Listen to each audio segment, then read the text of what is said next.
All right, going live.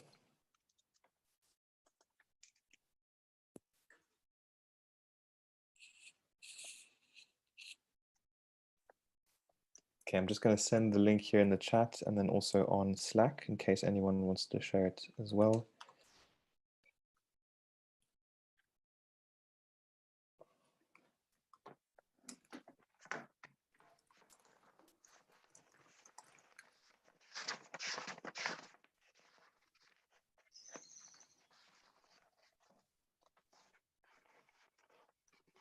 All right. So hello, everyone. Welcome to this presentation from the first day of the Unleash COVID-19 hack. My name is Gregory Pepper. I'm a member of the Secretariat at Unleash, and it's a real great pleasure to be collaborating with so many amazing people from around the world on finding some solutions to the many challenges that are directly and indirectly caused by the current global pandemic. So I'm just going to show a few slides just to introduce what we've been doing today and what we'll still be doing tomorrow. And we'll then pass it over to the teams for them to also show and present the ideas and mainly challenges that they've been solving throughout the day. So I'm just going to share my screen right now. Can you just give me a thumbs up if you can see it? Awesome, thanks. All right, so as I mentioned, the Unleash Global COVID-19 hack is a two-day hack where we're working with the global Unleash community to address some of the challenges of the crisis. And throughout this two-day event, there is lots of collaboration, lots of creativity involved, and really putting our minds and hearts together to find some solutions to this terrible time for many of us all around the world. In terms of the time zones that are involved in this, so we are actually running 6 hacks at the same time. So GMT+8 actually very recently had their presentation call followed by GMT+5, and now we're doing the 3rd presentations of the day in GMT+1. So of course the teams that passed before, and they'll also be joining back again tomorrow for the 2nd day. And in terms of some numbers, so we've had in total over 240 participants from 73 countries that have joined this hack, over 100 experts and facilitators that are supporting the facilitators really in helping throughout the whole innovation process, in helping the teams to frame their problems, helping them come up with great ideas and bringing always new and fresh perspectives in how to do this best. And then the experts are bringing technical expertise to make sure that the teams are really understanding how to address the challenges in the right ways and with the right tools and information. And lastly, just want to mention that Miro, which is an online collaboration tool and whiteboard, has graciously provided 300 free licenses for this hack that we've been using. And as one of our facilitators, Amelia, just mentioned, we've got many very full Miro boards right now. So it's been well used. In terms of the organization, I've mentioned it, but I just want to clarify. So we've got one organizing team per time zone, and these organizing teams have come together over the past week and worked long hours at strange times to be able to pull this hack together.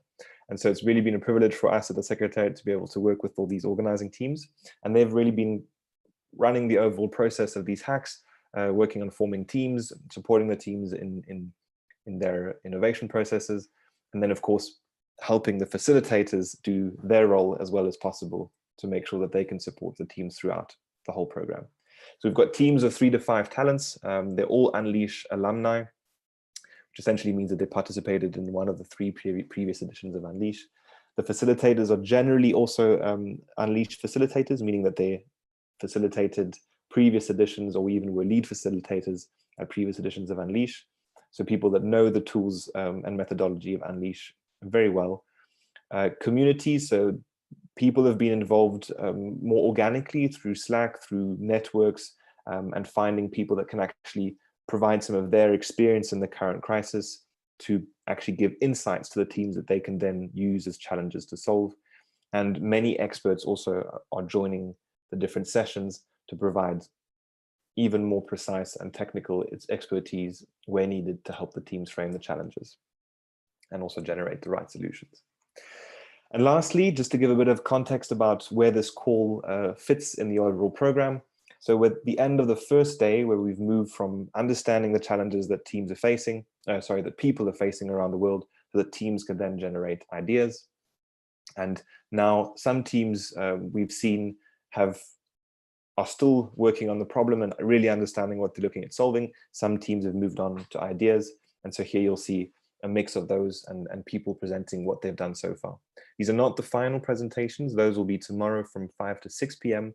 And there you'll really see what teams have managed to build over the 48 or so hours of this hack. So now I'd like to pass it over to the organizing team so that they can also introduce themselves and say hi. And once again, I'm just really, really grateful for all the hard work you've put in over the past week and that the work you're putting now over this precious weekend of yours. So over to you, and thanks a lot. Hi, perhaps I'll start first. So we are an organizing team of 8 people coming from various backgrounds, ranging from regulatory to healthcare to design thinking. And actually we are working across many time zones. So some of us are based in Asia, some in Europe, and some in Latin America, but we're really happy to be here. For myself, I'm Zara. I work in biotechnology, but I work on the commercial and corporate side. So yeah, my background is in law and biotech. Robin, over to you.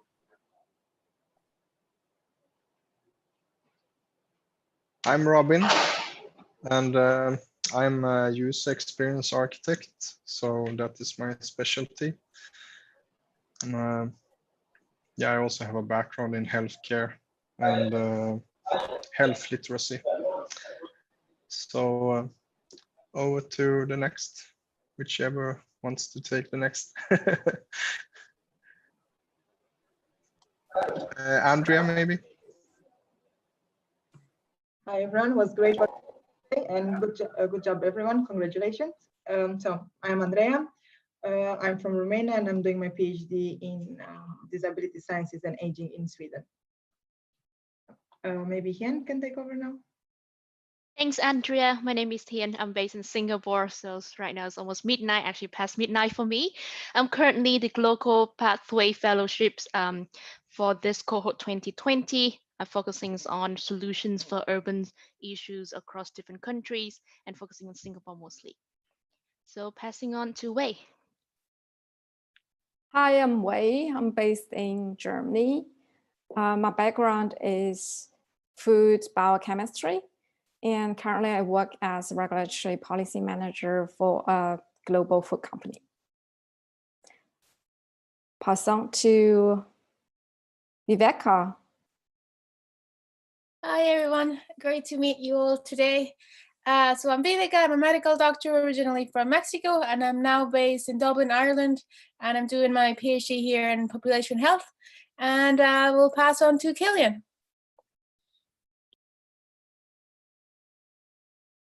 Hello, I'm Killian from Germany, based in southern Germany, Berlin. I'm a diploma psychologist, and now I'm working in design thinking for sustainability, facilitating and consulting projects. And I'm passing it on to, who's left? Sophia.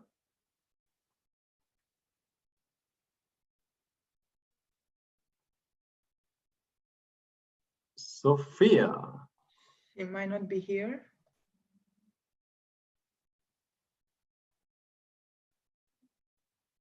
Yeah, she's here. Sophia.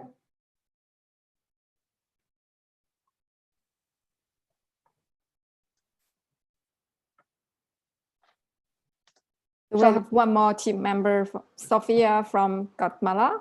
Yes, and she's a political scientist. From Guatemala. I am international relations graduate, and I am looking forward to grow up in the international development field. So, and I was a fellow back in 2017.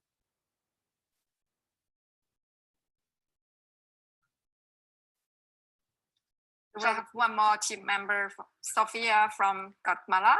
Yes, and she's a political scientist. From Guatemala. I am international relations. Greg, I think we're done with our OT introductions. Fantastic. Would we maybe just like a round of introductions from the facilitators? And Zara, can I let you maybe lead the rest? Sure. Okay. So Fantastic. Robin was a facilitator.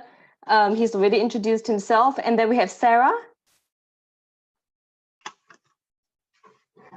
Yes, hi, my name is Sarah. I'm from Belgium, and I'm currently working in a biopharmaceutical company, and happy to facilitate today. Great, thank you. What about Emily?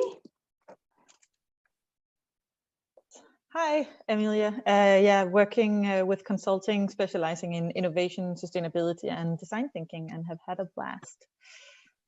Great, thank you. Mary?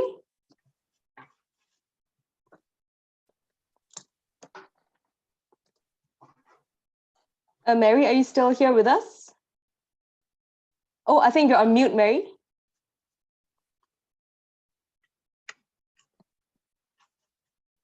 Hello, everyone.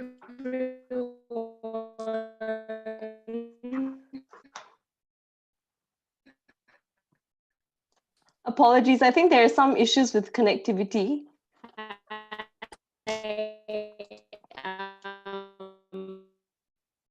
Mary, electronic. Can you hear me now? Yes, yes, we can hear you better now.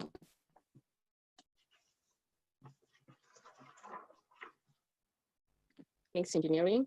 I'm passionate about innovation, education, and entrepreneurship, and I work as the country manager of Youth for Technology Foundation, international nonprofit. Happy to be here, happy to facilitate for the second time for Unleash. Thank you. Thank you. And our last facilitator today was Killian, but you have heard from him as well. So shall we begin with the presentations? Okay, so first up, we have Team 1 working in the sub-theme of social justice and public policy.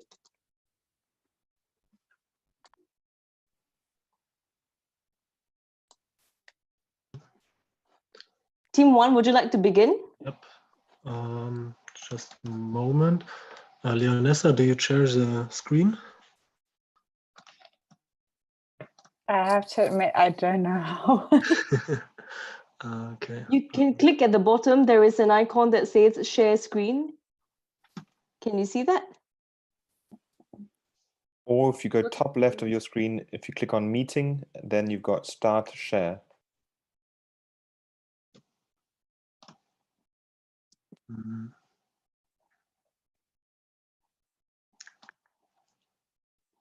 Woohoo. And this is the wrong. We can see it. We can see it. Yeah. Yeah, so I just start. We're team 1. We call ourselves Sunshift, and we're 3 people: Leonessa, Amanda, and me, Danik.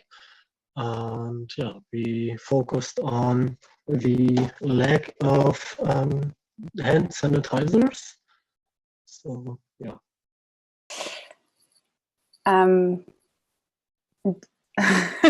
It's because we didn't really have time to discuss how we're going about it. Maybe everyone does its own part, team. Thanks. Okay. So due to the COVID-19, sorry. Due to the current COVID-19 crisis, there's been dramatic. Sorry, my computer's. My computer's blank.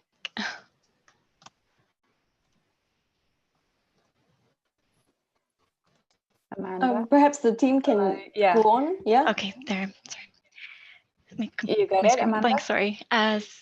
Yeah. Or so should I go due to for the it? COVID-19 crisis, okay, I can do it. Okay. Yeah. There have been dramatic increases in demand for hand sanitizer.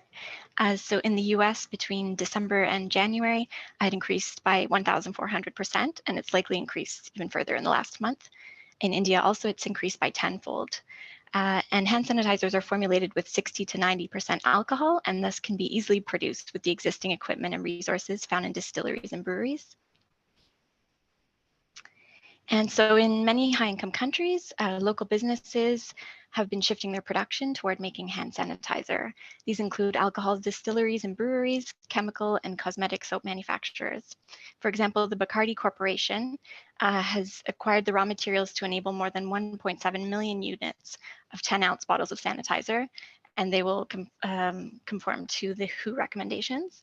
And in the US, we've identified this list of also very smaller breweries and distilleries that have made this production shift.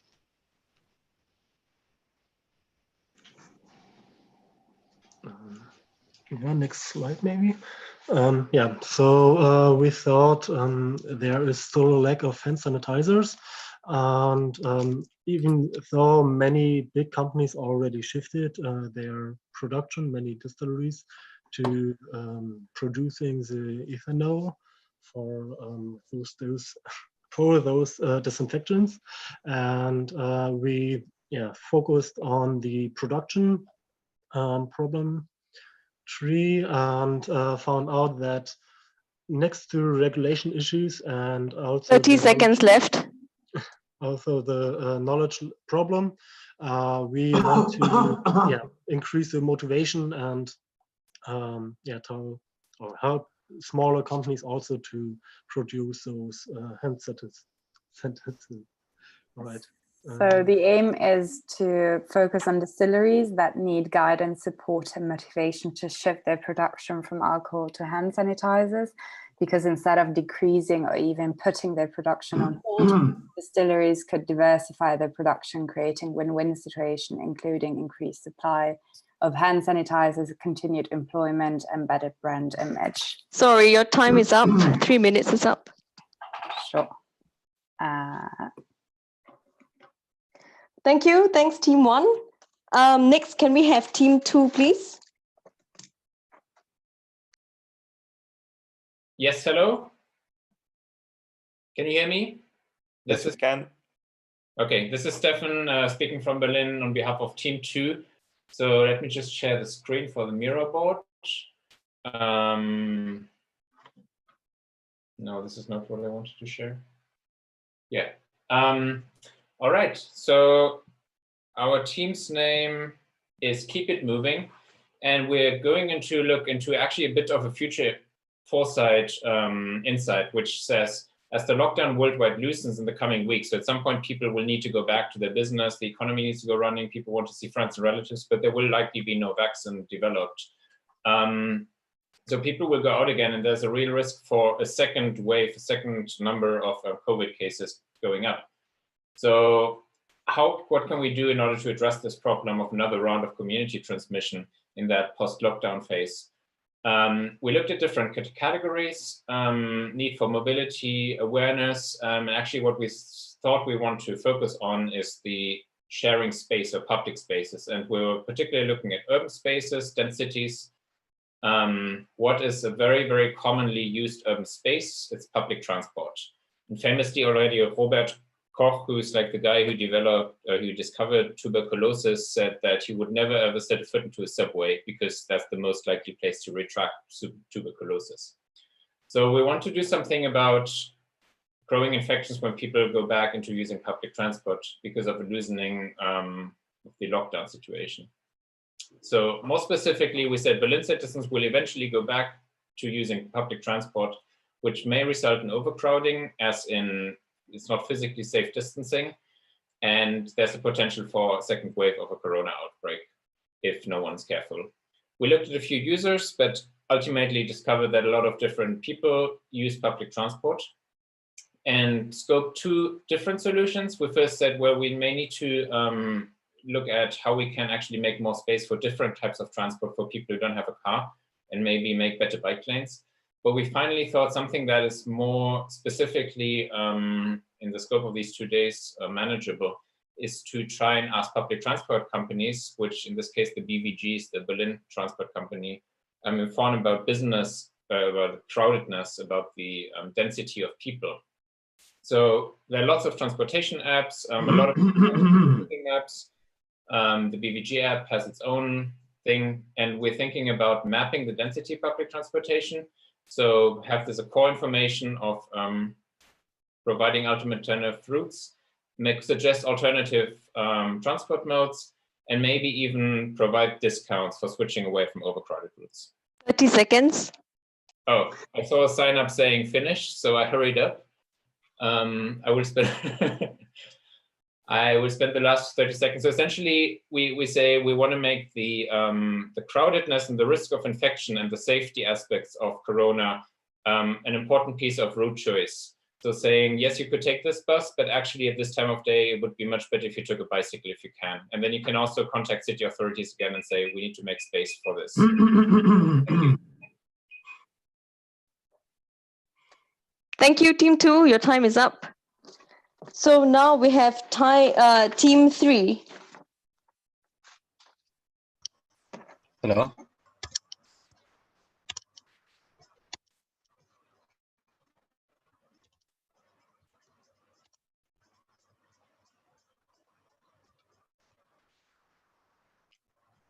Hello, can everyone hear me? Yeah. Yeah. Time is running. Can you see my picture?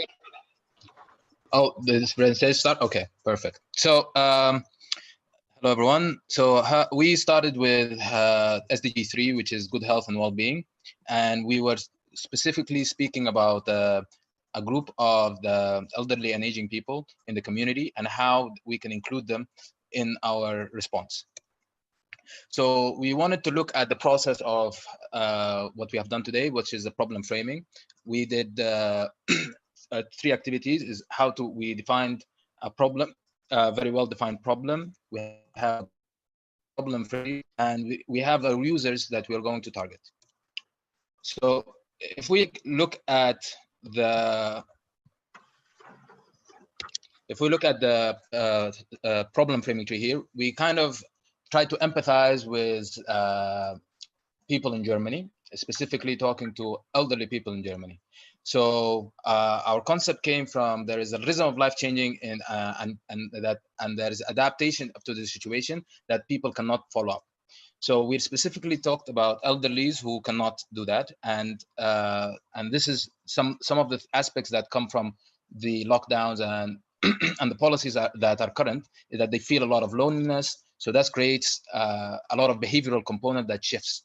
So when we look deep down into the things, that there is a lack of limited spontaneous contact with people, disconnected from their friends, disconnected from families, and they cannot exercise daily hobbies and so forth and so on. So this can actually create a lot of issues with them. So if we look at the insights that we found, is that in Germany, there are actually the people who are age 65 and above account to the second largest demographic in the country. So 17.88 million people are above the age of 65. And this is a huge amount.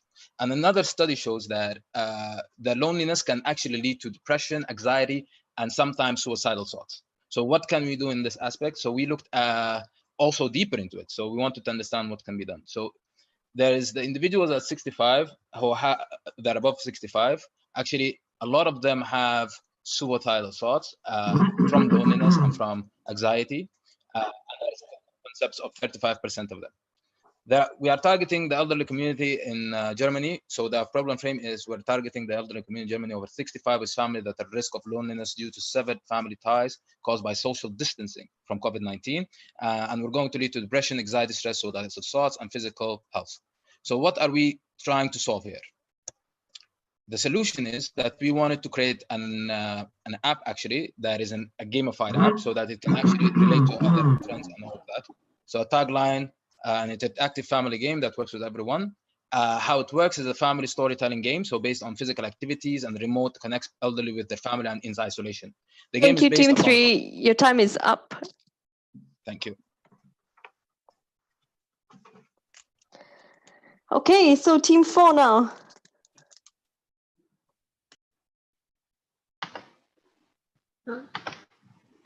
My name is Michelle and I'm speaking on behalf of Team 4.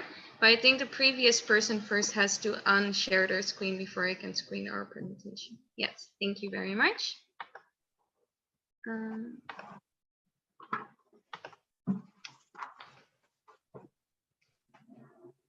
Okay, so our topic was also on mental health, and I think it adds very nicely to what the previous presentation was about. So this is the Netherlands, the country I'm currently living in, and as you can see, it's already been heavily affected by COVID-19, and severe measures have been taken, which basically means that now almost everyone is stuck inside their houses, and they can only leave for necessary reasons. So some numbers about the Netherlands. Well, currently 18% of all people in the Netherlands is over 65 years old. And also, unfortunately, 44% of these elderly people is already having complaints of loneliness. So now the danger is that COVID-19 related quarantine is increasing loneliness, as you can imagine, because they're isolated in their houses.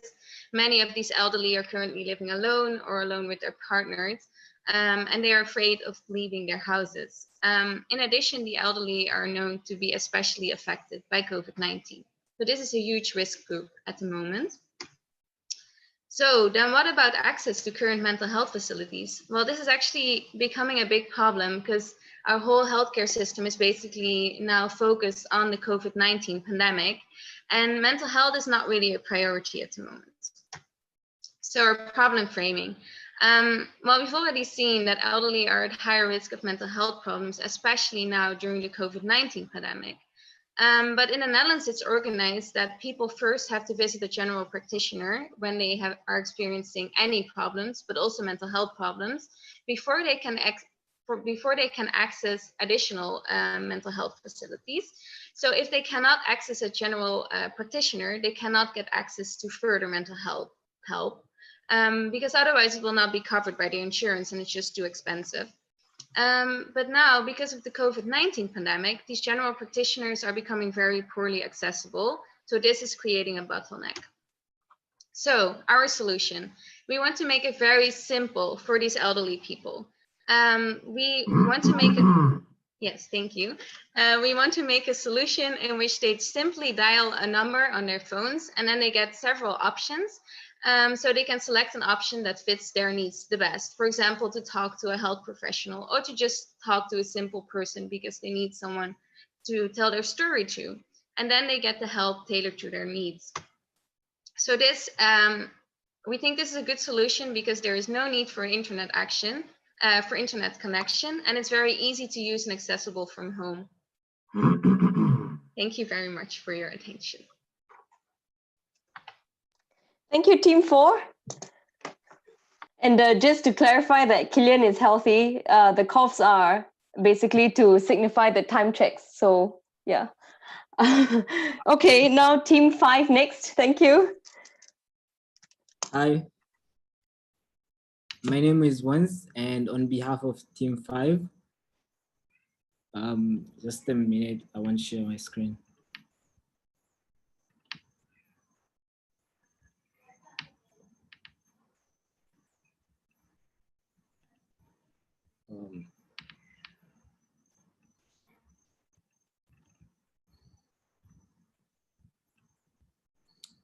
Sorry.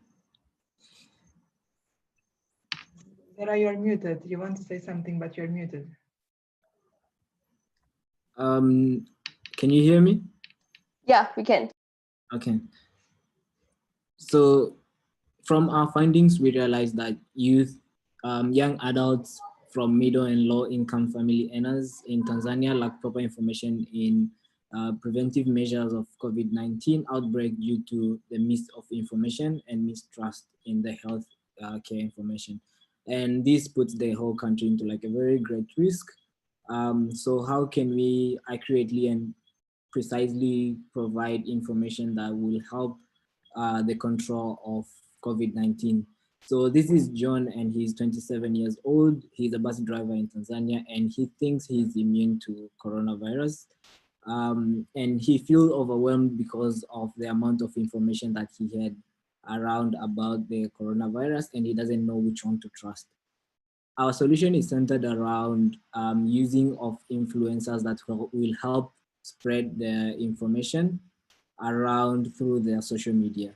So we plan to have a 1 or 2 minute video that will be shared with influencers around their social media The content will be prepared by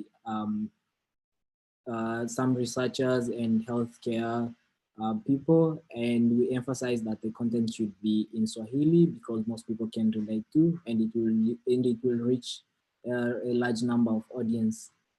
This could also be posters, audio clips, or video, and we plan it to be very true and real, and we also advise them to speak from their own point of perspectives. And we plan to have about 3 to 4 posts a day at a dedicated time between 7 to 10, where most people are getting up and trying to use, they're getting up and trying to check up their phones. So we plan to have that. We also want to apply, accompany that with like a national alarm. So having like a national alarm going around, just like how you have like this, thank you. Just like how you have like the emergency alarm going on, and that will be accompanied by this social media campaign.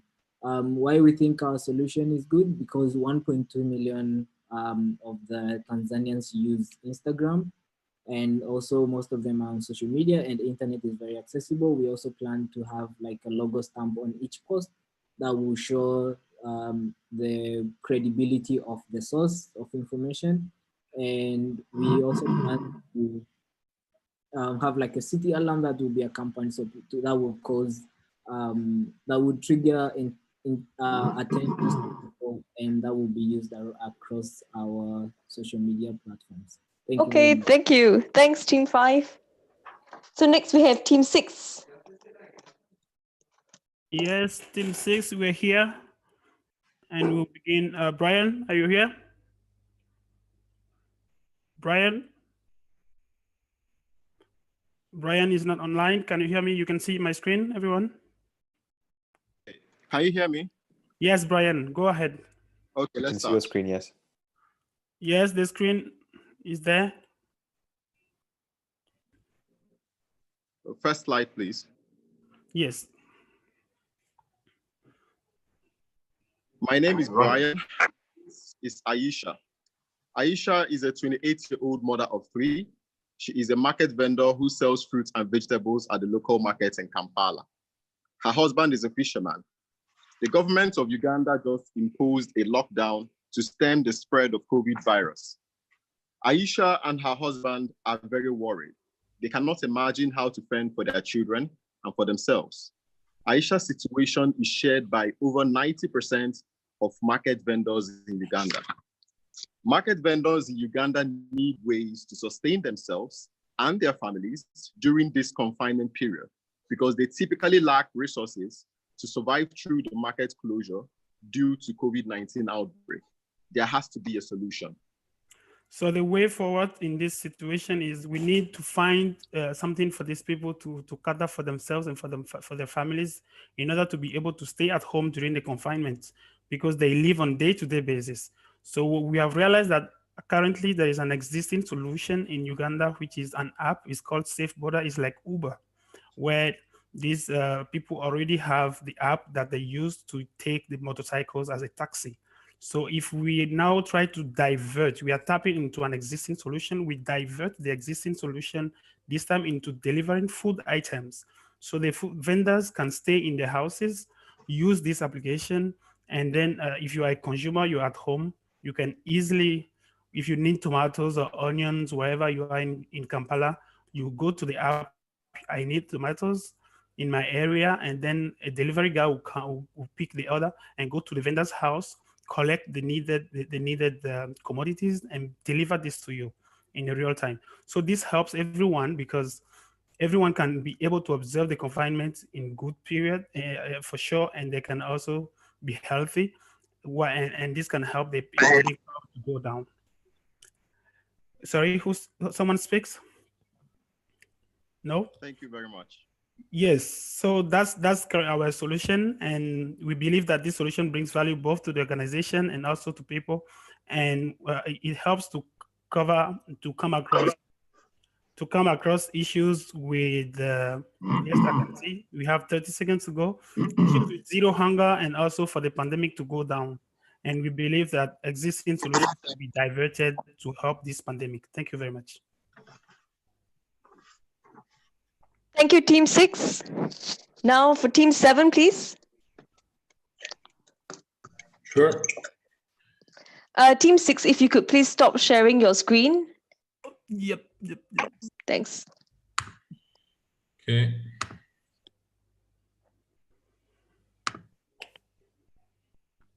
There you go. Hi, this is Gabriele from Team 7. I'm part of the team together with Cristo and Valentina. And we have been working on the inside, on the discussion around the fact that people in different countries will likely experience a lockdown for the first time, and they will be forced to spend a lot of time in isolation or within a small group of people. And like many other teams discussed, that could lead to mental health issues.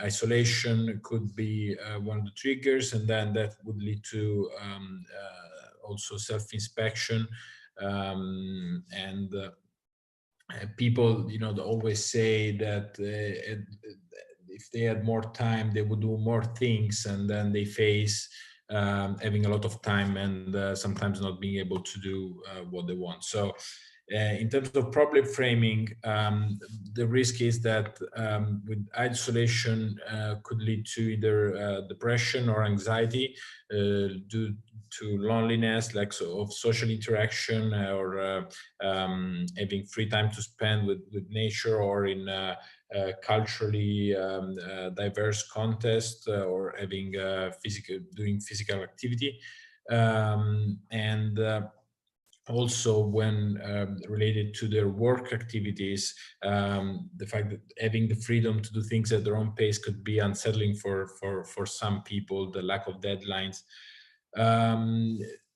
The idea is that due to COVID-19,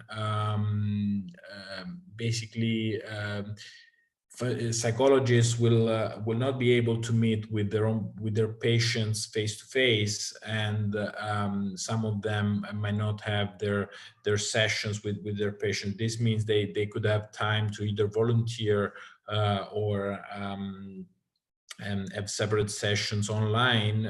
On the other side, like in Italy, what happens is there are a lot of trainee psychologists that need to put in a number of hours to complete their training, and therefore, if those hours were acknowledged, they could complete their internship. So we've been thinking about a platform that could help people in need connect with psychologists or with trainees, and have free consultation counseling to support them through time of isolation. We have identified some risks. Of course, that depends on the availability of an internet connection, but also the fact that in some cases, thank you very much. Okay, thank you very much. So Team 8 next.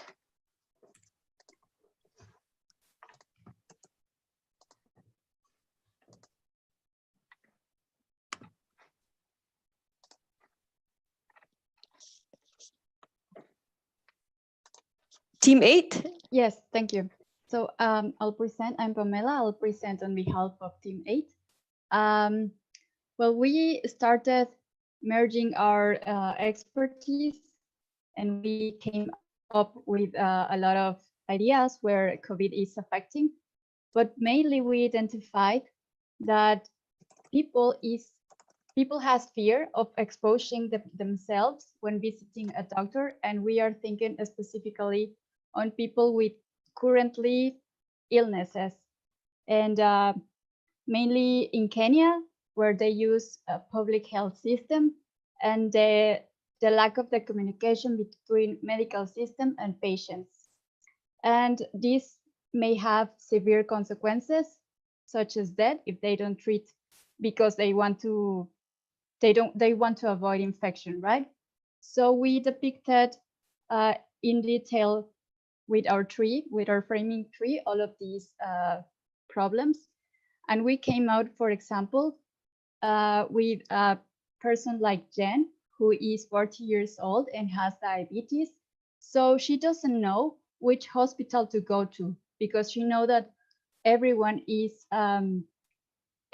afraid to get infected with COVID-19, and she needs to manage her condition.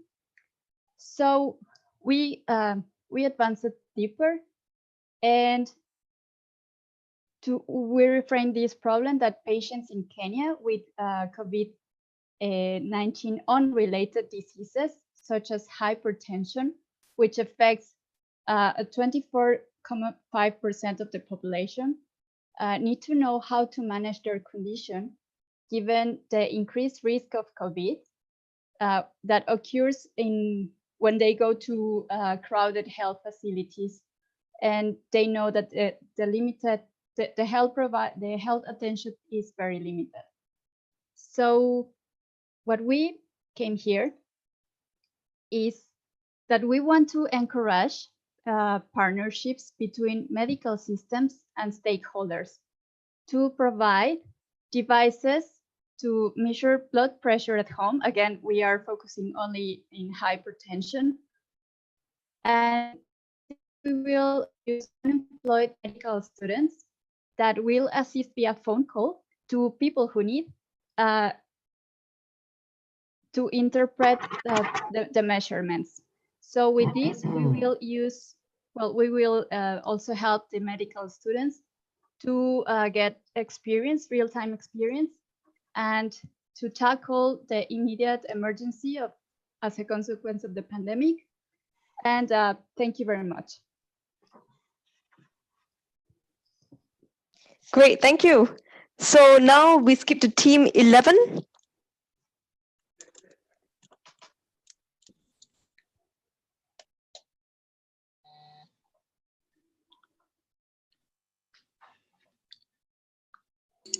Yes.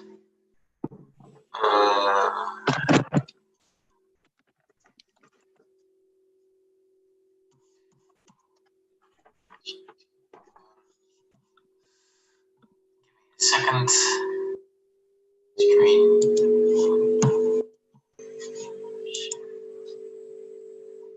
Can you see my screen now?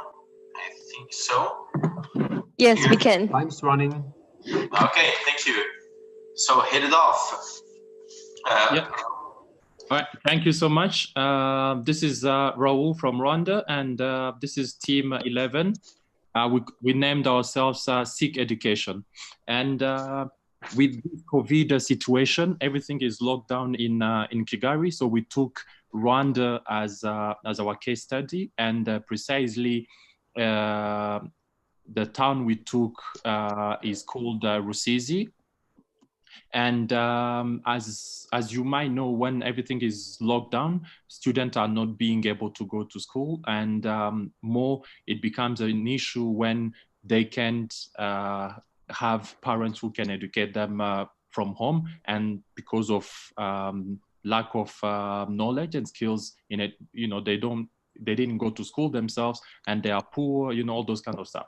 So I will let my team go on. So yeah, so this led to the problem statement. Poor parents of primary school children in Rusizi with no access to internet, nor textbooks, and little education need to have access to skills and resources for teaching, because children can go to school during quarantine and have to stay at home while they need and want education. So this family thinks it's very important that their kids go to school. That's also what they say. And if the school's closed, they will most likely send their kids to learn with other kids, because they think that their kids won't be educated, and they actually feel that they failed in terms of parenting because they don't have the skills to teach these people.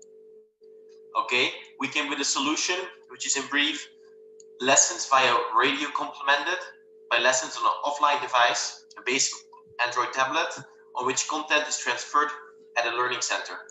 So how does this look like? We made a quick solution canvas. So we have local radio stations in which we broadcast different courses. So if you're in a different grade, you'll have a different frequency. These radio stations are free to use as they're mostly state-owned. However, you cannot have the full education by radio stations. That's why we complement these radio stations with small, cheap devices which local communities can use. As these communities often don't have internet connection, these are charged and get upload contented at a learning center. Yo. Yes, so this is our solution, and it is very interesting because radio is a mean to reach a lot of people through national, local, or community radio. We can reach millions of kids basically within families.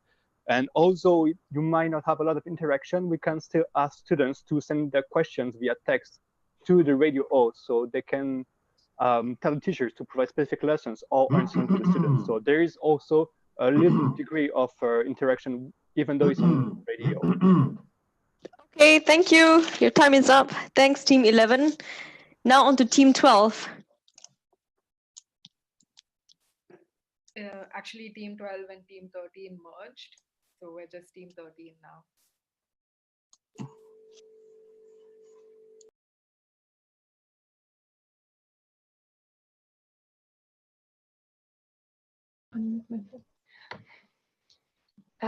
So hello everyone.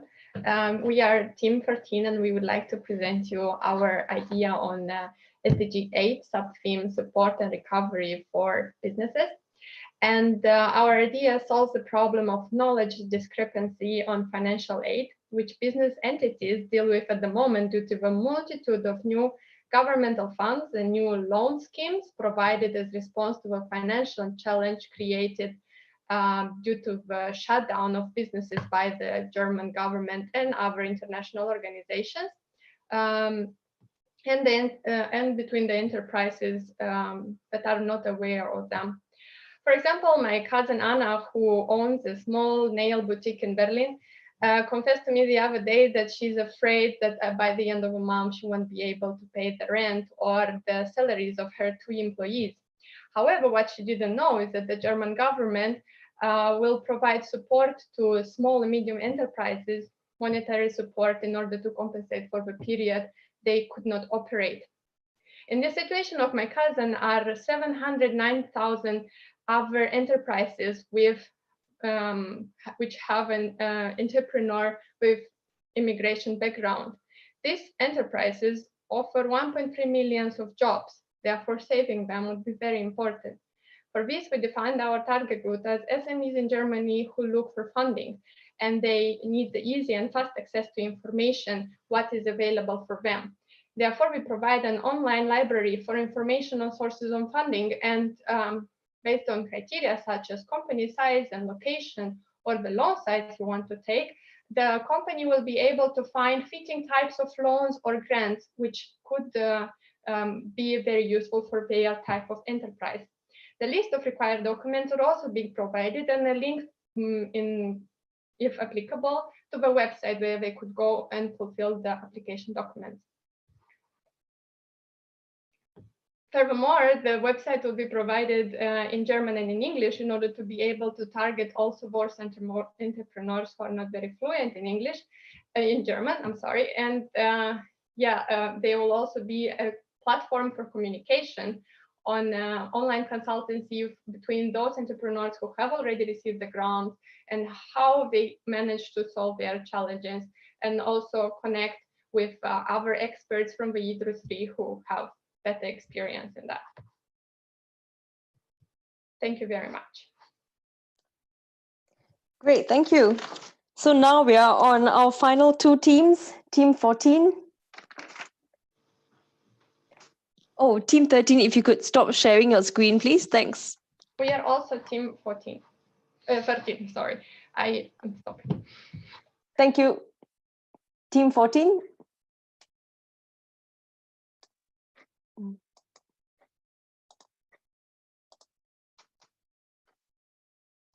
Is anyone from Team 14 here?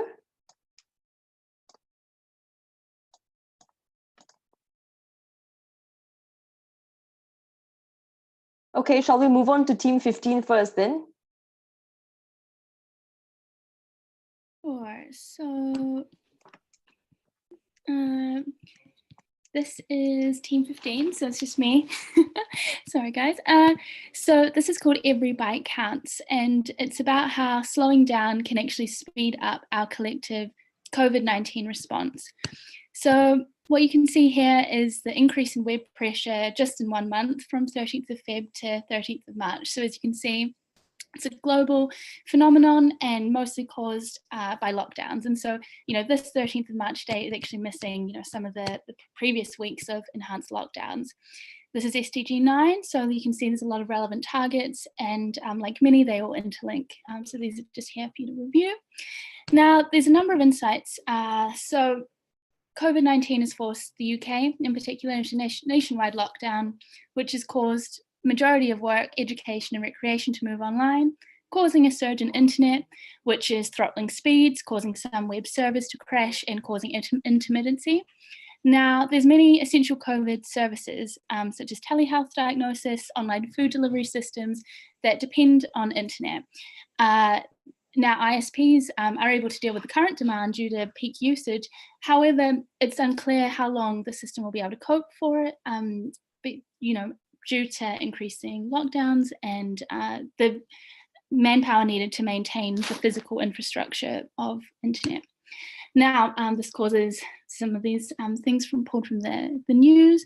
So a number of companies are responding to the fact that in some cases, fixed network connections have increased by 60% on a normal workday.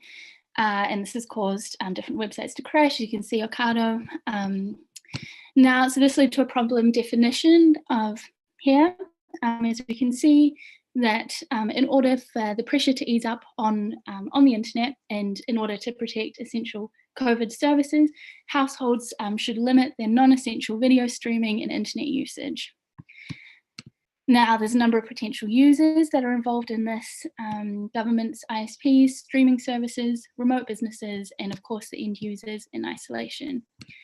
So in ideation, there's a number of considerations. So whether to take a supply side or demand side approach, whether a solution should be mandatory or voluntary, as you can see some different legal implications there. However, also it's important to capitalize on the strong public will to do all we can to fight Corona from home. Now the solution, one solution is a public social media campaign called Every Bite Helps.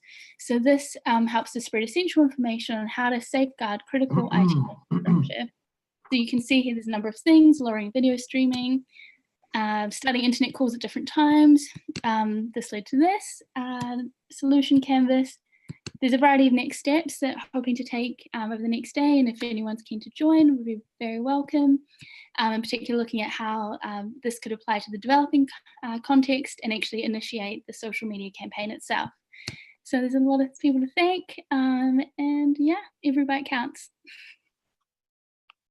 Thanks. Okay, great. Thank you very much. So just to check, is anyone from team 14 on? Hi, Okay. can anyone hear me? Oh, yes, we can hear you. Okay, perfect. I'll share my screen now. Sorry.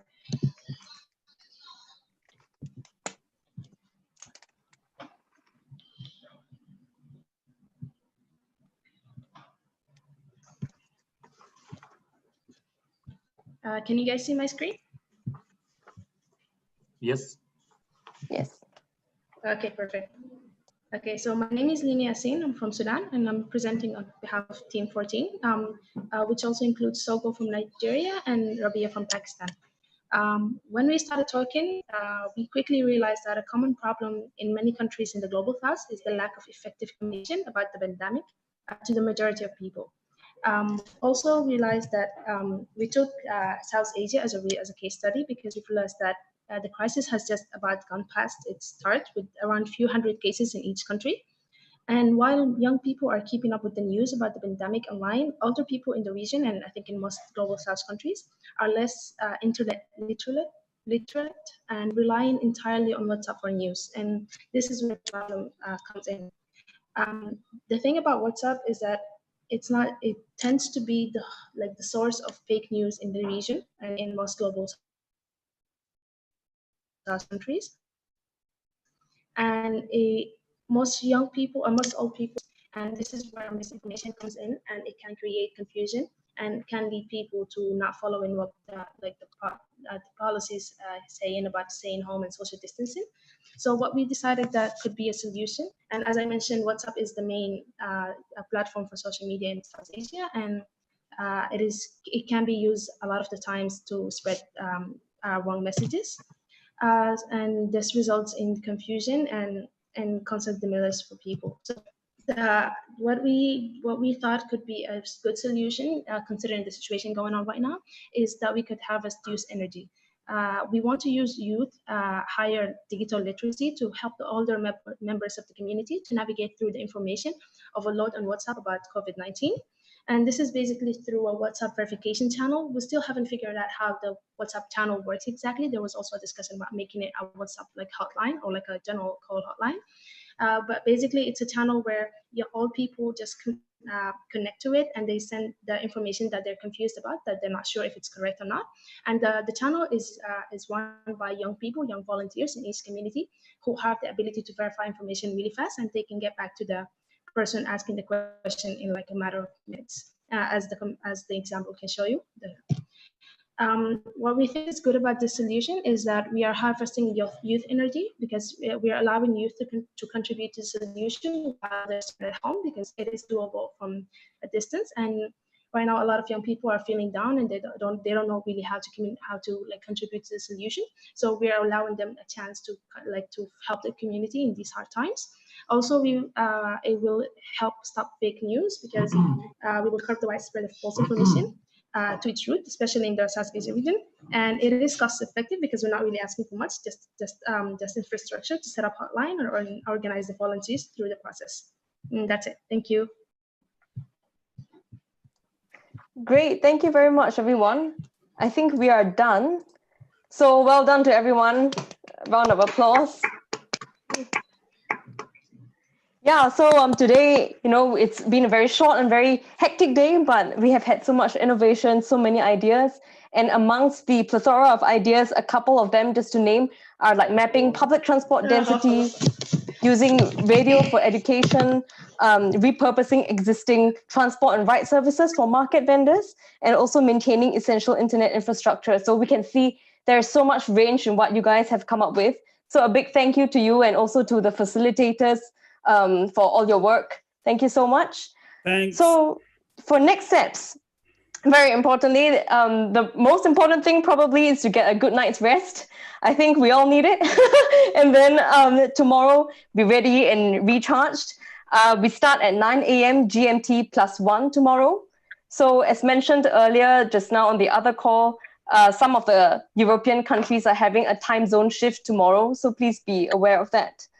And yeah, and also another thing is, please continue with the social media posts. We like social media, we like to spread the word. So yeah. Is there anything else that I have missed, OT? Anything to add? Okay, then I think we are all good. Thank you, everyone. Bye-bye, see you tomorrow. Thank you, see you tomorrow. Bye. See you tomorrow. Well done, everyone. Congratulations. Yeah, that was cool. Well done.